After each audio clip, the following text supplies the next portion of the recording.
Ժամը 17-ն է, Open Media-ի ուղիղ եթերում Ռենյուս լրատվականը շարունակում է իր աշխատանքը, մենք աշխատում ենք հանուն Հայաստանի Հանրապետության, ես Անին եմ Զաքարյան, բարի օր։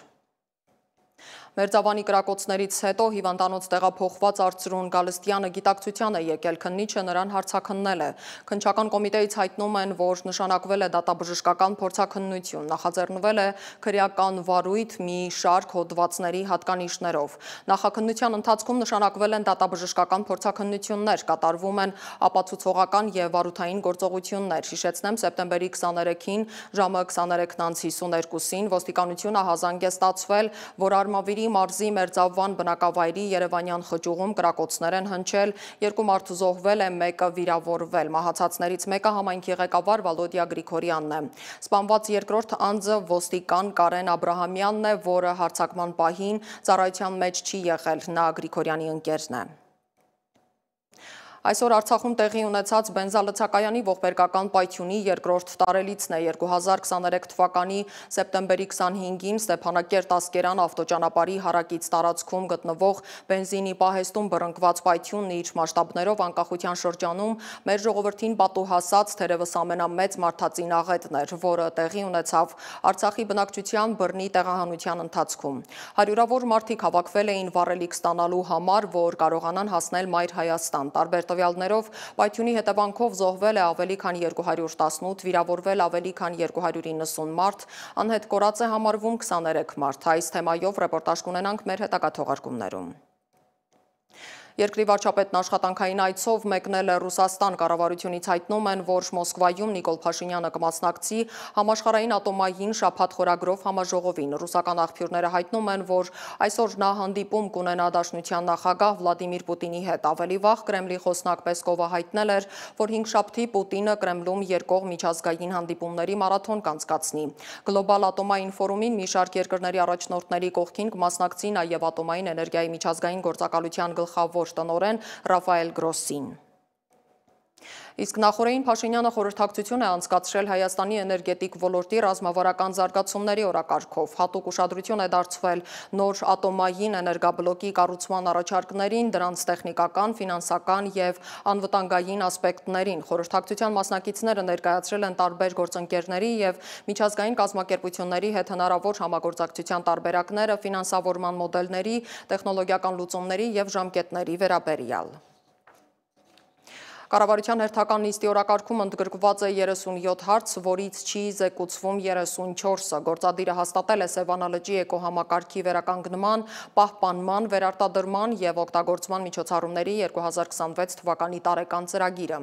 Կայացվել է նաեւ որոշում սահմանամերձ տարածաշրջանների զարգացման 2026 թվականի ծրագիրն ազգային ժողով ներկայացնելու մասին։ Գործադիրը հավանություն է տվել 2026 թվականի պետական բյուջեի մասին օրենքի նախագծին, այն ներկայացրել է ֆինանսների նախարար Վահե Հովհաննիսյանը։ Պետական բյուջեի եկամուտները նախատեսվում են 3 տրիլիոն 91 միլիարդ դրամ, որից հարկային եկամուտները 2 տրիլիոն 972 միլիարդ դրամ, հարկային վարչահարության բարելավման ստվերի դեմ պայքարի, ինչպես նաև հարկային քաղաքականության միջոցառումների արդյունքում ակնկալվում է ապահովել հարկեր հնարաբերակցության բարելավում սպասողականի համեմատ 0.4%-ային կետով։ Այստեղ նշեմ, որ սպասողականը այս տարվա համար 1%-ային կետով բարելավումն է 24 թվականի նկատմամբ։ Պետական բյուջեի ծախսերը նախատեսում են 3 տրիլիոն 628 միլիարդ դրամ, որից ընթացիկ ծախսերի գծով 2 տրիլիոն 924 միլիարդ դրամ, իսկ կապիտալ ծախսերի գծով 704 միլիարդ դրամ, որը համախառն ներքին արդյունքում 26 թվականին կկազմի 5.9%։ Պետական բյուջեի պակասուրդը նախատեսվում է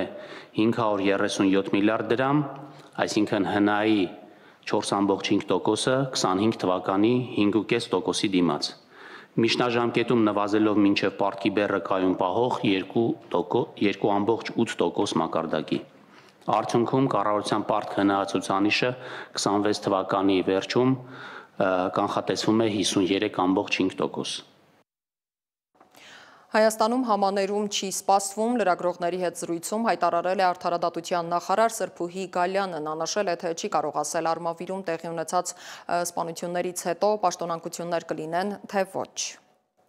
Հանրապետության գլխավոր դատախազ Աննա Վարդապետյանն էլ ընդունել է Իրանի արդարադատության նախարար Ամին Հոսեյն Ռահիմիի գլխավորած պատվիրակությանը, որի կազմում էր նաև Հայաստանում Իրանի Իսլամական Հանրապետության արտակարգ ու լիազոր դեսպան Մեհդի Սոփանին։ Աննա Վարդապետյանը կարևորել է երկու երկրների ոլորտային կառույցների միջև համագործակցության զարգացումը։ Իրանի նախարարը բարձր է գնահատել գլխավոր դատախազի ջանքերը ուղղված երկրում կոռուպցիայի դեմ պայքարին եւ այս համատեքստում անդրադարձել է հետախուզվողների հանձնման, իրավական օգնության ապահովմանը վերաբերող մի շարք հարցերի։ Նյու Յորքում մեկնարկած ՄԱԿ գլխավոր ասամբլեայի 80-րդ նստաշրջանում Հայաստանի արտգործնախարարը մի շարք երկկողմ հանդիպումներ է ունեցել։ Բանակցությունների եւ զրույցների առանցքում առաջնահերթ երկկողմ հարաբերությունների զարգացումն էր եւ տարածաշրջանային կայունությունը։ ՄԱԿ-ի նյույորքյան գրասենյակը դարձել է հայ-ադրբեջանական խաղաղության բանակցությունների հերթական հարթակը։ Գլխավոր ասամբլեայի 80-րդ նստաշրջանի շրջանակում արտգործնախարար Արարատ Միրզոյանը հանդիպել է իր ադրբեջանցի գործընկեր Ջեյհուն Բայրամովի հետ։ Շարունակելով օգոստոսի 8-ի Վաշինգտոնի գագաթնաժողովի քննարկումները, նախարարները մտքեր են փոխանակել խաղաղության օրակարգի շուրջ եւ պայմանավորվել շարունակել երկխոսությունը։ Ուղիղ երկխոսությունը լրացվեց միջազգային գործընկերների ակտիվ ներգրավվածությամբ։ Երկու նախարարները մասնակցել են նաեւ Միացյալ Նահանգների պետքարտուղար Մարկո Ռուբիոյի կազմակերպած տրանսատլանտյան ընթրիքին, ինչը վկայում է գործընթացում Վաշինգտոնի շարունակական ներգրավվածության մասին։ Ադրբեջանի հետ խաղաղության օրակարգին զուգահեռ նախարար Միրզոյանի աշխատանքային ժամանակացույցը կենտրոնացած էր նաև առանցքային եվրոպական գործընկերների հետ կապերի ամրապնդման վրա։ Նա հանդիպում է ունեցել Ֆրանսիայի, Եվրոպայի եւ արտաքին գործերի նախարար Ժան-Նոել Բարոյի հետ։ Քննարկվել են Հայաստան-Ֆրանսիա ռազմավարական գործընկերության խորացման ուղղված քայլերը, ինչպես նաև Հայաստան-Եվրամիություն փոխգործակցության հարցեր։ Արարատ Միրզոյանը հանդիպել է Լիբանանի արտաքին գործերի եւ էմիգրանտների նախարար Յուսեֆ Ռաջիի հետ։ Հանդիպման ընթացքում կողմերը ընդգծել են իրենց հաստատակամությունը խորացնելու Հայաստանի եւ Լիբանանի միջև երկկողմ համագործակցությունը, երկու ժողովուրդների միջև առկա ավանդական բարեկամական կապերին համահունչ։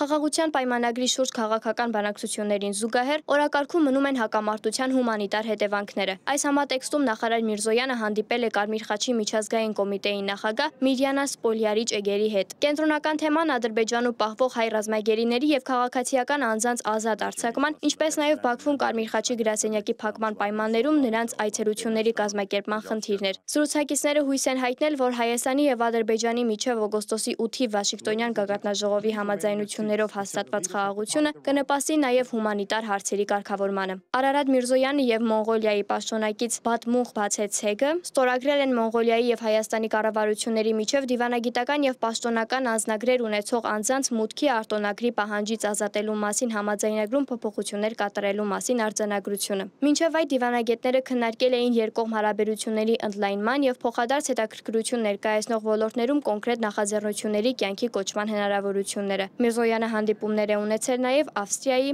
Օմանի, Շվեյցարիայի եւ այլ երկրների պաշտոնակիցների հետ։ Ըստ միջազգայնագետների Նյու Յորքում Հայաստանի արտգործնախարարի անցկացրած հանդիպումները ներկայացնում են ակտիվ եւ բազմավեկտոր արտաքին քաղաքականության պատկեր, ստեղծում են դիվանագիտական ակտիվության տպավորություն եւ միջազգային հարթակներում հնչեցնում Հայաստանի դիրքորոշումները։ Սակայն քննադատների կարծիքով պաշտոնական հաղորդագրություններում անցկացվող ընդհանուր ձևակերպումները, ինչպիսիք են մտքեր են փոխանակել, կարող են քողարկել կոնկրետ պայմանավորվածությունների բացակայությունը։ Բացի այդ, բազմավեկտոր քաղաքականություն վարելու փորձը ներկայիս աշխարհաքաղաքական բևեռացման պայմաններում կարող է դիտարկվել ոչ թե որպես ճկունություն, այլ որպես ռազմավարական անորոշություն։ Ի վերջո, Միրզոյանի հանդիպումների իրական հաջողությունը կախված է նրանից, թե արդյոք դրանցում ձեռք բերված պայմանավորվածությունները կվերածվեն իրական շոշափելի աջակցության, լինի անվտանգային թե տնտեսական, ինչի մասին պաշտոնական հաղորդագրությունները առայժմ լռում են։ Աննա Հարությունյան, Reopen Media։ Պետքարտուղար Մարկո Ռուբիոն Նյու Յորքում Ռուսաստանի արտաքին գործերի նախարար Սերգեյ Լավրովի հետ հանդիպման ժամանակ կրկին կոչ է արել դադարեցնել Ուկրաինայում հակամարտությունը եւ ընդգծել, որ Մոսկվան պետք է կառուցողական միջոցներ ձեռնարկի Ռուսաստանի եւ Ուկրաինայի միջև հակամարտության կայուն կարգավորման հասնելու համար։ Հանդիպումը տեղի է ունեցել ՄԱԿ-ի գլխավոր ասամբլեայի բարձր մակարդակի շաբաթվա շրջանակում։ Լավրովի ելույթը գլխավոր ասամբլեայում նախատեսված է սեպտեմբերի 27-ին, որից հետո ռուսաստանցի նախարարը մի քանի երկկողմ հանդիպումներ կունենա։ Ռուբիոյի հետ իր հանդիպման արդյունքների մասին հարցին արձագանքելով Լավրովն առանց խոսքի բութ մատնե վեր բարձրացրել։ Լավրով-Ռուբիո զրույցը տևել է 1 ժամ։ Սիրիայի նախագահ Ահմադ Ալ-Շարաան հանդիպում է ունեցել Միացյալ Նահանգների նախագահ Դոնալդ Թրամփի հետ, հաղորդում է սիրիական ՍԱՆԱ գործակալությունը։ Հանդիպումը տեղի է ունեցել Գլխավոր ասամբլեայի շրջանակում Միացյալ Նահանգների նախագահի կազմակերպած ընդունելության շրջանակում։ Միջոցառմանը ներկայ է եղել Ամերիկայի առաջին տիկին Մելանիա Թրամփը։ Իսրայելի վարչապետ Բենյամին Նեթանյահուն կոշտ քննադատության է ենթարկել այն երկրներին, որոնք այս օրերին Պաղեստինի պետականությունը ճանաչելու որոշում են ընդունել, այն անվանելով ամոթալի կապիտուլյացիա պաղեստինյան ահաբեկչության առջև։ Նման քայլերը ոչ մի կերպ չեն պարտավորեցնում Իսրայելին, Պաղեստինյան պետություն չի ստեղծվի, նշել է նա իր գրասենյակի տարածած հակիրճ հաղորդագրության մեջ։ Ֆրանսիայի նախագահի նախաձեռնությամբ մեկ տասնյակ երկիր է հայտարարել Պաղեստինը ճանաչելու մասին, շեշտելով, որ երկու պետություն բանաձևով լուծումը համարում են խաղաղության և անվտանգության հիմք թե պաղեստինցիների, թե իսրայելցիների համար։ Հիշեցնեմ, շատ ավելի վաղ Պաղեստինը ճանաչել էր Հայաստանը, միջազգային լրահոսի ուշագրավ մյուս դրվագները մեկ տեսաշարով։ Ռուսաստանը հայտարարել է Ուկրաինայի ռազմական էլեկտրաենթակայանը ոչնչացնելու մասին։ Ուկրաինան էլ իր հերթին հաստատել է Դաշնության տարածքում մի շարք հաջող հարվածներ, այդ թվում Նովորոսիսկի նավահանգստի վրա անօդաչուների հարձակումը, որի հետևանքով կան զոհեր եւ վիրավորներ։ Այս ռազմական գործողություններին զուգահեռ Զելենսկին առաջարկում է Պուտինի հետ երկկողմ հանդիպում, սակայն Կրեմլը նշում է, որ հանդիպումը պահանջում է նախապատրաստություն, մեղադրելով Կիևին բանակցությունների առաջխաղացման հարցում հետաքրքրություն չցուցաբերելու մեջ։ Վոլոդիմիր Զելենսկին ՄԱԿ-ը արդյունավետ է անվանել պատերազմ ապրող երկրների համար։ ՄԱԿ-ի գլխավոր ասամբլեայի նստաշրջանում ելույթում Ուկրաինայի նախագահը հայտարարել է. «Միայն մենք ինքներս կարող ենք երաշխավորել մեր անվտանգությունը»։ Զելենսկին զգուշացրել է, որ այժմ ընթանում է մարդկության պատմության մեջ ամենակործանարար սպառազինությունների մրցավազքը, քանի որ դրանում ներգրաված են արհեստական բանականությունն ու անօդաչու թռչող սարքերը, ինչ կարող են ակնկալել Սուդանը, Սոմալին, Պաղեստինը կամ պատերազմի մեջ գտնվող որևէ այլ ժողովուրդ ՄԱԿ-ից։ Տասնամյակներ շարունակ միայն հայտարարություններ, ասել է նա։ Ուկրաինացի առաջնորդը հայտարարել է, որ անվտանգության երաշխիքներ չկան բացի զինակից երկրներից, ընդգծելով, որ զենքն է որոշում գոյատևումը, իսկ միջազգային իրավունքն աշխատում է միայն այն դեպքում, երբ կան հզոր բարեկամներ, որոնք իսկապես պատրաստ են պաշտպանել այն, եւ նույնիսկ դա չի աշխատում առանց զենքի, շեշտել է նա, հավելելով, որ զենքը զարգանում է ավելի արագ, քան պաշտպանվելու կարողությունը։ ՄԱԿ-ում գրեթե 5 տասնամյակի դադարից հետո Սիրիայի առաջնորդի առաջին ելույթում անցումային նախագահ Ահմեդ Ալ-Շարան խոստացել է պատասխանատվության ենթարկել միջհամայնքային բռնությունների մեղավորներին, միաժամանակ հայտարարելով Իսրայելի հետ ճգնաժամը դիվանագիտությամբ հաղթահարելու մտադրության մասին։ ԱՄՆ-ի ճնշման ներքո Դամասկոսն ու Թել Ավիվը բանակցում են անվտանգության պայմանագրի շուրջ, որի համար Իսրայելը Ասադի տապալումից հետո սիրիական տարածքներ զավթելով պահանջում է Սիրիայի հարավ-արևմուտքի ապառազմականացում եւ դրուզների անվտանգության երաշխիքներ։ Ֆրանսիայի նախագահ Էմանուել Մակրոնը հանդիպում է ունեցել Թուրքիայի նախագահ Ռեջեփ Թայիփ Էրդողանի հետ ՄԱԿ-ի գլխավոր ասամբլեայի շրջանակում։ Ֆրանսիայի նախագահը հանդիպում է ունեցել նաև Իրանի նախագահ Մասուդ Փեզեշքյանի հետ։ Հանդիպումից հետո Մակրոնը հայտարարել է, որ Թեհրանի դեմ ՄԱԿ-ի պատժամիջոցների վերականգնումը հետաձգելու շուրջ համաձայնագիրը դեռ հնարավոր է, սակայն ժամանակը սուղ է։ Համաձայնության հասնելու համար եվրոպական տերությունները Թեհրանից պահանջում են կատարել մի շարք պայմաններ, այդ թվում վերականգնել ՄԱԿ-ի միջուկային տեսուչների մուտքը երկիր։ Եմենի հութիները ստանձնել են Իսրայելի հարավում Էլիադ քաղաքում անօդաչու թռչող սարքով հարձակման պատասխանատվությունը, որի հետևանքով վիրավորվել է առնվազն 20 մարդ։ Հութիների խոսնակ Յահյա Սարեան հայտարարել է, որ հարձակումը հաջողությամբ հասել է նպատակին, քանի որ Իսրայելի ակաութային պաշտպանության համակարգերը չեն կարողացել խոցել դրոնը։ Իսրայելի բանակը հաստատել է, որ Եմենից արձակված անօդաչուն ընկել է Էլայաթում, չնայած խոցման փորձերին։ ՄԱԿ-ում երկու պետության սկզբունքով բանաձևի ընդունման եւ Պաղեստին պետության ճանաչման նոր ալիքի ֆոնին Գազայի բնակիչները զգուշավոր լավատեսություն են հայտնում, հուսալով, որ դիվանագիտական տեղաշարժը կբերի երկարատև հակամարտության ավարտին։ Սակայն նրանք ընդգծում են, որ սա պետք է ուղեկցվի կոնկրետ քայլերով Իսրայելի ռազմական գործողությունները դադարեցնելու համար, քանի որ Գազայում ավերածություններն ու մարդկանց տեղահանությունները շարունակվում են։ Դավիթ Գենջոյան, Ռիոփն մեդիա։ Թրամփը ՄԱԿ-ի այս հոբելյանական գլխավոր ասամբլեայի գլխավոր հերոսն է։ Համենայն դեպս ամբողջ աշխարհը դեռ խոսում է նրա ելույթում խաղաղությունների նրա ցուցակի վերաբերյալ։ Այս անգամ նա իր աշխարհի հայտարարել է, որ 8 ամսում 7 պատերազմ է դադարեցրել։ Մենք այդ ցուցակում 5-րդն ենք։ Նրա թվարկածներից Եգիպտոսն ու Եթովպիան չեն պատերազմելու, միայն դա չէ հետաքրքիրը։ Ինչ Թրամփը վերադարձել է Սպիտակ տուն, ՄԱԿ-ի անդամավճարը չի փոխանցել, ինչի հետևանքով ՄԱԿ-ում աշխատակիցների եւ բյուջեի ահռելի կրճատումների վտանգ կա։ Եվ ահա դրա Հրապտուղներից երկուսի հետ Թրամփը բախվել է ամբիոն հասնելու ճանապարհին։ Նախ փչացել է շարժասանդուղքը, Թրամփն ու Մելանիան մնացել են աստիճաններին։ Հետո ելույթի ժամանակ փչացել է հուշարարը, սուֆլյորը, այն սարքը, որից պետք է կարդար տեքստը։ Անի Հովհաննիսյանն է պատմում։ And I don't mind making this speech without a teleprompter. Ես խնդիր չունեմ առանց հուշարարի ելույթ ունենալու հետ, այսպես ավելի սրտանց կխոսեմ, կարող եմ միայն ասել, որ ով էլ լինի այս հուշարարի պատասխանատուն, մեծ խնդիրներ է ունենալու։ ԱՄՆ նախագահ Դոնալդ Թրամփը հենց այսպես սկսեց ՄԱԿ-ի գլխավոր ասամբլեայում իր ելույթը։ Նա միայն հուշարարից չէ, որ դժգոհ է։ Ըստ նրա, գրասենյակի վերանորոգումն էլ թանկ ու անորակ է արվել։ Թրամփին հունից հանել էր նաև գրասենյակի անսարք շարժասանդուղքը։ If the first lady wasn't in great shape, Եթե առաջին տիկինը չլիներ լավ մարզավիճակում ընկնելու էր, բայց նա լավ մարզավիճակում է։ Մենք երկուսս էլ լավ մարզավիճակում ենք, կանգուն մնացինք։ Նախագահի գրեթե 1 ժամանոց ելույթը բարգավաճող Ամերիկայի ու Ամերիկայի շնորհիվ բարգավաճող աշխարհի մասին էր։ on the world stage, America is respected again. Համաշխարհային հարթակում Ամերիկան կրկին հարգված է, ինչպես երբեք։ Մտածեք 2, 3, 4 տարի առաջվա մասին կամ անգամ 1 տարի առաջ մենք ծաղրի առարկա էինք ամբողջ աշխարհում։ Խաղաղարար Թրամփը հիշեցրեց, որ 7 պատերազմ է կանգնեցրել առանց ՄԱԿ-ի օգնության եւ արժանի է Բաղդադի Նոբելյան մրցանակին։ Likewise, in a period of just 7 months, I have ended Ընդամենը 7 ամսում ես ավարտեցի 7 անվերջ պատերազմ, ասում էիք դրանք լուծելի չեն, որ դու երբեք չես կարող դադարեցնել դրանք, եւ ափսոս, որ բոլոր դեպքերում էլ ՄԱԿ-ը նույնիսկ չփորձեց օգնել։ Հիմա նրանք մեկ բան են անում, գրում են խիստ նամակ եւ դրանով էլ ավարտում։ Դրանք դատարկ խոսքեր են, իսկ դատարկ խոսքերը պատերազմ չեն կանգնեցնում։ Նշված 7 պատերազմներից մեկը, որ Թրամփը կանգնեցրել է, Եգիպտոսի ու Եթովպիայի մեջ էր։ Իրականում այդ երկրների միջև ռազմական գործողություններ վերջին անգամ տեղի են ունեցել 18-րդ դարում։ Նրանց կոնֆլիկտը կապված է Նեղոսի վրա Եթովպիայի կառուցած ամբարտակի հետ։ Մենք կարգավորել ենք հակամարտությունը Ադրբեջանի ու Ալբանիայի միջև։ Azerbaijan is actually pronounced Azerbaijan. Ներողություն եմ խնդրում, ես սխալ եմ թույլ տվել։ Ադրբեջանը արտասանվում է Աբերբեջան, իսկ Արմենիան Ալբանիա։ Is pronounced Albania.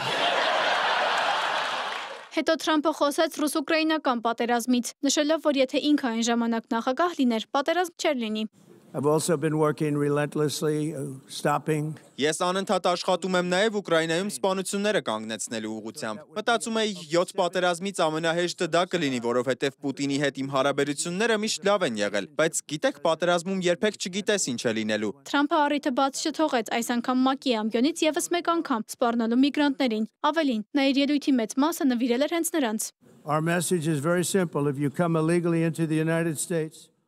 Մեր ուղերձը շատ պարզ է, եթե անօրինական կերպով մտնում ես Միացյալ Նահանգներ, գնալու ես բանդ կամ հետ այնտեղ, որտեղից եկել ես, կամ գուցե նույնիսկ ավելի հեռու։ Գիտեք ինչ նկատի ունեմ։ Փակ պահեք ձեր սահմանները, զգուշացեք ձեր մշակույթը ու ժառանգությունը ոչնչացնող միգրանտներից։ ԱՄՆ նախագահը Եվրոպայի առաջնորդներին առանց խորհուրդների չթողեց։ every single one of them, you're destroying your countries. They're being destroyed. Ձեր երկրներից յուրաքանչյուրը կործանում է ինքն իրեն։ Եվրոպան լուրջ խնդիրների մեջ է։ Նրանց մոտ ներխուժել է անօրինական միգրանտների մի բանակ, որի նմանը երբեք չի եղել։ Ապօրինի ներգաղթյալները հեղեղում են Եվրոպան եւ ոչ ոք ոչինչ չի անում նրանց դուրս բերելու համար։ Այս հրոտերաբանությունը վաղուց է անհանգստացնում իրավապաշտպան կազմակերպություններին։ Human Rights Watch-ը զգուշացնում է, որ Թրամփի քաղաքականությունը խորացնում է հումանիտար ճգնաժամը, իսկ Civicus Monitor-ը ԱՄՆ-ում քաղաքացիական ազատությունների վիճակը գնահատել է որպես սահմանափակված, հենց Թրամփի վարչակազմի սպառնալիքների պատճառով։ Օրեր առաջ ABC-ն անժամկետ ընդհատել էր Ջիմի Քիմելի Late Night Show-ն Չարլի Քրքի սպանության մասին իր հայտարարություններից հետո։ Սա բողոքի մեծ ալիք էր բարձրացրել թե հաղորդման երկրպագուների, թե այլ հաղորդավարների շրջանում։ Ջիմի Քիմելի Show-ն այսօր եթեր վերադարձավ։ I posted a message on Instagram on the Dave's. Ես հաղորդագրություն էի տարածել Instagram-ում այն օրը, երբ նա սպանվեց։ Իմ սերը ուղարկելով իր ընտանիքին։ Նպատակ չունեի որևէ կոնկրետ խմբի մեղադրել այն գործողությունների համար, որոնք ակնհայտորեն կատարեց խորը հոգեկան խանգարումներ ունեցող անձը։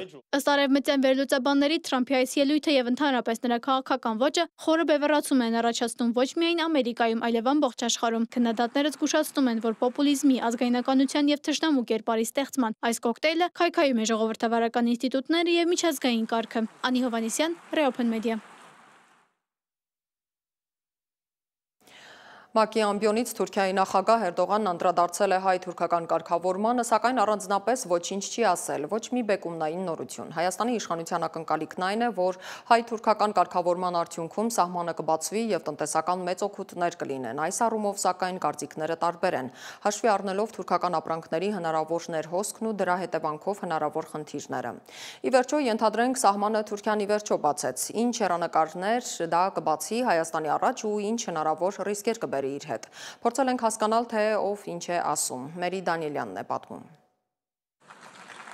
Թուրքիայի նախագահը ՄԱԿ-ի գլխավոր ասամբլեայում անդրադարձել է հայ-թուրքական հարաբերությունների կարգավորմանը։ Էրդողանի խոսքով Անկարայի եւ Երևանի միջև հարաբերությունների կարգավորման գործընթացը շարունակվում է։ Դա ենթադրաբար ներառում է նաեւ հայ-թուրքական սահմանների բացումը, ինչի դրական կողմի մասին հաճախ է խոսում Հայաստանի էկոնոմիկայի նախարարը, ընդգծելով, որ արդյունքում շահելու է մեր երկրի տնտեսությունը։ Ըստ Գևորգ Պապոյանի, որպեսզի հիմնավորված եւ ապացուցված լինեն պնդումները, թե գործընթացը իր բառերով տնտեսական թոքերի բացում է, որոշել են համաշխարհային գիտական հանդեսներ հոդվածներ տպագրելով պատասխանել բոլոր կասկածողներին։ Օրինակ, առաջին հոդվածում 2 ինդեքս են առաջ քաշել։ Առաջինը նմանության, երկրորդը փոխլրացման։ Առաջին ինդեքսով Հայաստանի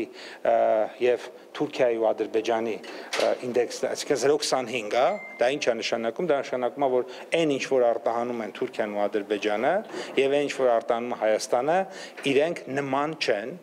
նման չեն, այսինքն հետեւաբար այդտեղ մենք խնդիր ունենք, այսինքն խնդիր չունենք, որտեղ մենք հիմնական ուրիշ բաներ ենք արտահանում։ Փոխլրացման ինդեքսն ըստ էկոնոմիկայի նախարարի 0.5 է, ինչը նշանակում է, որ այն ապրանքատեսակները, որոնք ներմուծում է Հայաստանը, Թուրքիան արտադրում է, իսկ որոնք մեր երկիրը արտահանում է, իրենք են ներմուծում։ Ավելի վաղ Պապոյանը հայտարարել էր, թե Հայաստանի ամենամեծ օգուտը լինելու է Թուրքիայի միջերկրական ծովի նավահանգիստներին հասանելիություն ունենալը։ Ընդդիմադիր գործիչներն էլ հակառակն են պնդում, ասում են սահմանի բացումը չի նշանակում, որ Հայաստանը լոգիստիկ խնդիրներ չի ունենալու, իսկ տնտեսությունը ոչ թե աճ, այլ անկում է գրանցելու։ Եթե այո սահմանները բացեն կամ շուկաները բացեն, թուրքական էժան լոլիկը կգա Հայաստան, կարճաժամկետ կտրվածքով եւ տեքստիլը, գյուղատնտեսություն եւ տեքստիլն ենք։ Կարճաժամկետ կտրվածքով այո գները կընկնեն, որովհետեւ էժան լոլիկ կգա, բայց հայկական գյուղատնտեսության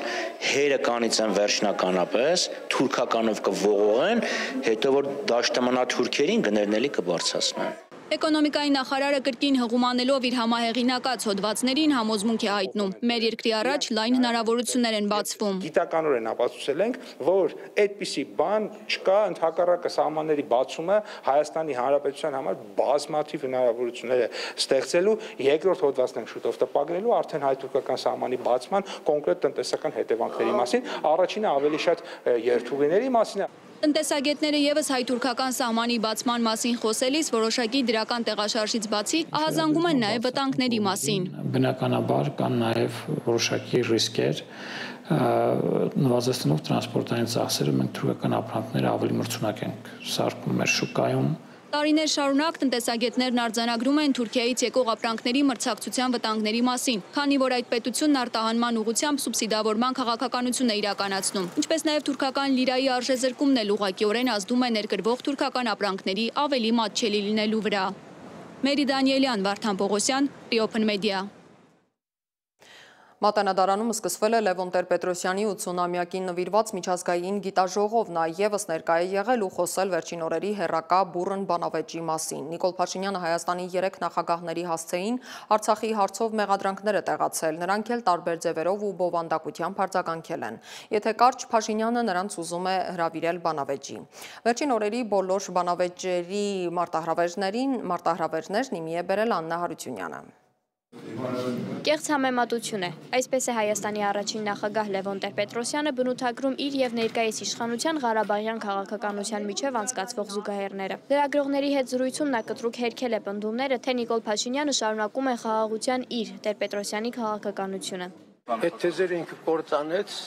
Ստեփանակերտում հայտարարելով Արցախը Հայաստանը եւ վերջ։ Կեղծ բան է, այս համեմատությունը ոչ մի կապ չունի։ Իմ Ղարաբաղյան քաղաքականությունը իր քաղաքականության բացարձակապես։ Այս հայտարարությունները դարձան վերջին օրերին ծավալված հեռակա բանավեճի շարունակությունը, որը սկիզբ էր առել անկախության տոնին հաջորդած օրը Տեր-Պետրոսյանի կողմից վարչապետին դավաճանության մեջ մեղադրելուց հետո։ Դրան էլ հետևել էր Նիկոլ Փաշինյանի հանրային բանավեճի հրավերը։ ՏՊԼ-ին ով եւ ինչ իրավական ակտով էր թույլ տվել Ալմա-Աթայի հռչակագրի ընդունումից եւ վավերացումից հետո Հայաստանի Հանրապետության 18 տարեկան զինվորներին տեղակայել Հայաստանի Հանրապետության միջազգայինորեն ճանաչված տարածքից դուրս։ Այս հարցին թող պատասխանի եւ մեկ էլ պարզաբանի՝ ի վերջո բանավեճի գալու է թե ոչ։ Իշխող ուժի ներկայացուցիչները պնդում են, որ հենց այս հրավերից խուսափելն է խոսում ընդդիմախոսների դիրքերի թուլության մասին։ Եթե այդքան համոզված են իրանց բոլոր պնդումներում, ինչու են խուսափում հրապարակային բանավեճից ժողովրդի աչքի առաջ։ Սովորաբար նման հրավերներ ուղարկում են ընդդիմությունը իշխանությունները եւ իշխանությունը մերժում է դրանք, եթե ինչ-որ բան ունի թաքցնելու, բայց մենք ունենք հակառակ իրավիճակ, երբ որ մենք ենք խնդրում, պնդում, հրավիրում, համոզում, որ կան բանավեճի, որպեսզի ցույց տանք, թե իրականում ինչ է եղել, ինչպես է եղել։ Բանավեճի հրավերին արձագանքել են Հայ ազգային կոնգրեսի եւ Հայաստանի Հանրապետական կուսակցությունների փոխնախագահներ Լևոն Զուրաբյանը եւ Արմեն Աշոտյանը, երկուսն էլ իրենց առաջարկելով որպես Փաշինյանի ընդդիմախոս։ Նիկոլ, կրկնեմ քո նման համառ աներեսի համար։ Դու 3 նախագահների կարդացած գրքերի փոշին չարժես, նույնիսկ ինձ չարժես։ Անկամ բանավեճի ընդդիմախոսության համար դրական արժանինքներ են պետք։ Ու 10-րդ անգամ կրկնեմ առաջարկս։ Արի հետս բանավեճի, ուղիղ եթերում, հավասար պայմաններով եւ առանց ոչ նորմատիվ լեքսիկայի, խոստանում եմ։ Առաջին նախագահի անունից հանդես գալու պատրաստակամության բանավեճի հրավերին արձագանքել է Հայ ազգային կոնգրեսում նրա տեղակալ Լևոն Զուրաբյանը։ Իրավիճակը լուրջ է, պարոն նախագահ։ Հիվանդը արդեն շփոթում է հապավումների տառերը, առաջարկում հանրային բանավեճ կալանավայրի խցիկում, զառանցում ինչ-որ խաղաղության գոտու եւ սնուցող մայրերի մասին։ Հաշվի առնելով, որ Նիկոլ Փաշինյանի հետ ձեր բանավեճի մասին երևակայելն անգամ հղի է երկրի ղեկավարի հոգեկան վիճակի քայքայման վտանգով եւ Հայաստանի անվտանգության համար լրջագույն սպառնալիքներով, խնդրում եմ ինձ տալ լիազորություն ձեր անունից մասնակցելու Փաշինյանի հետ բանավեճում։ Խոստանում եմ թերապևտիկ զգալի էֆեկտ։ Լևոն Զուրաբյանը 168-ին ասել է վարչապետի այսպիսի կոշտ արձագանքի պատճառն այն է, որ Լևոն Տեր-Պետրոսյանը հարվածել է իշխանության ամենազգայուն կետին՝ խաղաղության մասին թեզին։ Հարված է հասցվել Փաշինյանի ամենամեծ խաբեությանը, որի փր ինքը խաղաղություն է բերել Հայաստանին։ Տեր-Պետրոսյանը ոչ միայն այդ խաբեությունն է բացահայտում, ինքը նաև ասում է, որ դու հələ մի հատ էլ այդ չեղած բանի համար, իդեպ որը հետևանքա քո բազմաթիվ ձախողումների եւ պարտված պատերազմների եւ այլն, դու մի հատ էլ հələ երեխտագիտություն ես ուզում սեփական ժողովրդից։ Առաջին նախագահը նաև նշել է բանավեճը դադարեցնելու իր պայմանը՝ հրապարակել Ղարաբաղյան խնդրով բոլոր փաստաթղթերը։ Բանավեճի թեման սակայն շարունակում է մնալ քաղաքական օրակարգում եւ չի բացառվում, որ առաջիկայում հրապարակային քննարկման ձևաչափի շուրջ նոր առաջարկներ հնչեն։ Աննա Հարությունյան, Open Media։ Եվ վերջում Փարիզի դատարանը Ֆրանսիայի նախկին նախագահ Նիկոլա Սարկոզիին 5 տարվա ազատազրկման է դատապարտել Լիբիայի հանգուցյալ առաջնորդ Մուամմար Քադաֆիից նախընտրական քարոզարշավի համար անօրինական միջոցներ ստանալու համար։ Դատավճռում ասվում է, որ նա բանտարկվելու է անկախ նրանից կբողոքարկի դատավճիռը թե ոչ։ Դատավորը նաև նրան տուգանել է 100,000 եվրոյով։ Դատախազները պնդում են, որ Սարկոզին, որը միշտ հերքել է մեղադրանքները, Քադաֆիի հետ գործարք է կնքել 2005 թվականին։ Այդ ժամանակ նա Ֆրանսիայի ներքին գործերի նախարարն է եղել եւ դա արել է, որպեսզի ընտրարշավի ֆինանսավորում ստանա այն ժամանակվա մեկուսացված լիբիական կառավարությանը միջազգային ասպարեզում աջակցելու դիմաց։ Սարկոզին ամենայն հավանականությամբ կբողոքարկի որոշումը։ Այսքան այս ժամի համար հիշեցնեմ, որ մեզ կարող եք գտնել սոցիալական բոլոր հարթակներում, մենք աշխատում ենք հանուն Հայաստանի Հանրապետության։ Ես Անին եմ Զաքարյան, կհանդիպենք մեր գլխավոր թողարկման ժամին 20:00-ին առայժմ։